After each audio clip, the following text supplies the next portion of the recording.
finished scraping on this, so let's take a look of how we did. I'm zeroing this and I'm going on the outside ring. Remember, I was 1, 2, 3, even 4 10,000 of an inch. So it seems I'm maybe 2/10 deviation, mean and max,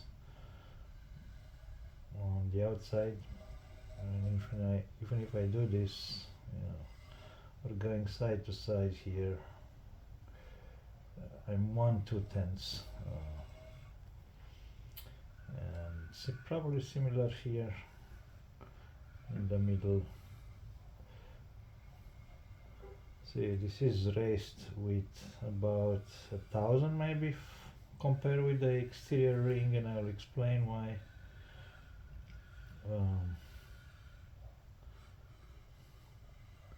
Yeah, I'm satisfied with that. So this is higher with about 1/10,000. And the reason for that is, as I have used this to scrape, it worn out here in the middle, so this is lower with 1/10,000 now.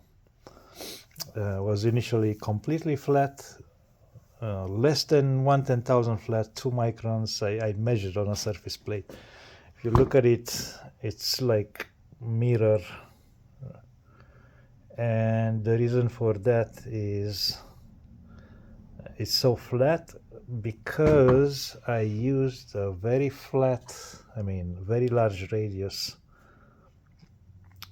carbide blade, and after each pass I was using